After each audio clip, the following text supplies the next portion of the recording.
Eh bien salut tout le monde, c'est Flo Nocado, j'espère que vous avez la forme. Alors aujourd'hui on se retrouve pour un PC gamer à 1000 €. Alors 1000 € c'est vraiment un très bon budget, ça permet de faire tourner vraiment ce PC que je vais vous montrer.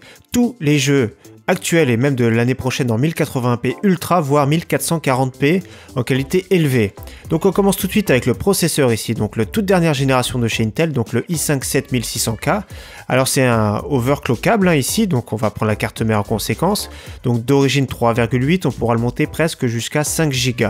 Maximum, ouais, 5 Go, entre 4,8 et 5 Go, bien overclocké, donc il sera vraiment puissant actuellement et pour les jeux futurs. Donc une petite carte mère qui va bien avec une MSI Z270A Pro, donc qui va vraiment les tout derniers chipsets compatibles. Il n'y aura pas de mise à jour de BIOS ni tout ça. Une petite carte son qui est bien isolée, 4 barrettes de RAM.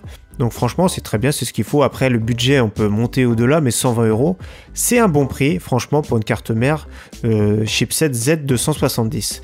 La RAM, j'ai choisi de prendre une seule barrette de RAM en 8 Go. Donc 8 Go, ce qui permettra plus tard, dès qu'on pourra passer en 16 Go. Si vous pouvez actuellement, prenez directement 16 Go. Pour les jeux à venir et actuels, déjà, on en profite un petit peu. Et je pense que plus ça va aller, plus on en profitera. Donc DDR4 2400, si votre budget le permet, prenez de la DDR4 3000 et 16 Go. Mais bon, ça, c'est vraiment cher en ce moment. Donc ici, 63 €. Chez Amazon, c'est vraiment pas cher. Donc là, je vous fais une configuration chez Amazon. Je vais vous montrer après Top Achat et Shop Hardware la différence de prix. Carte graphique. GTX 1070, donc Gigabyte. Franchement, c'est une bonne marque. Silencieux. La GTX 1070 peut aller au-delà du 1080p sans problème, donc 375 €. Les cartes graphiques chez Amazon, c'est comme les processeurs. Je vous conseille de jeter un œil avant d'acheter, si des fois vous voulez acheter, parce que souvent, on retrouve parmi les moins chers actuellement sur le marché. Donc 375 €, j'ai vu un petit peu moins cher récemment, mais voilà, ça reste un très très bon prix. Disque dur, donc 1 Tera, donc 82 €. Vous allez dire, oui, mais c'est cher, d'habitude c'est dans les 50 €, mais attention ici, parce que le Seagate, c'est le Fire CUDA, qui comporte 8 Go de mémoire flash. Donc j'ai pas voulu combiner un SSD plus un disque dur ici. Ça permet quand même d'avoir 8 Go de mémoire flash, d'accélérer un petit peu le système, que ce soit le système en général soit un petit peu plus fluide, on va dire, sans être dans le combo. Mais si vous pouvez, prenez directement un SSD d'au moins 250 Go. Mais c'est après le budget, et quand même on grimpe un budget de 100 € facilement.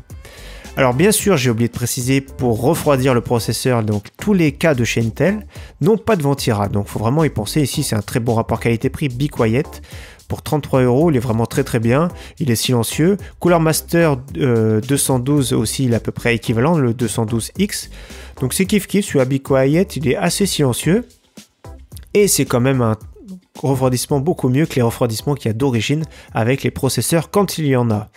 L'alimentation ici, 550 watts, 49 €. Si vous n'êtes pas trop chaud, vous pouvez prendre 650 watts pour 5 € de plus. Donc ça peut valoir le coup de prendre une 650 watts. Si plus tard vous voulez par exemple prendre du SLI, après c'est votre choix, mais déjà d'origine 550 watts, ça suffit largement.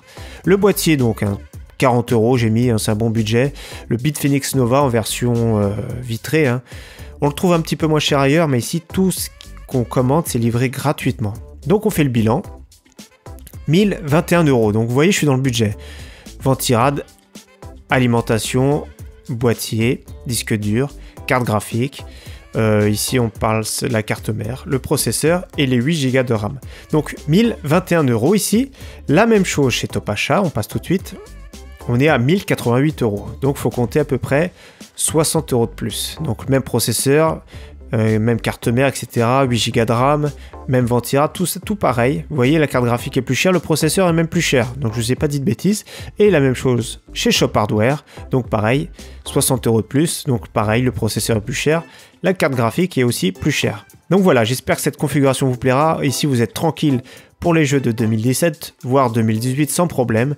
Un PC pour faire tourner tous les jeux en Ultra 1080p. Je mettrai tous les liens de chaque article d'Amazon en description, ainsi que les liens de Top Achat et de Shop Hardware. En tout cas, merci à tous, à très bientôt, ciao bye.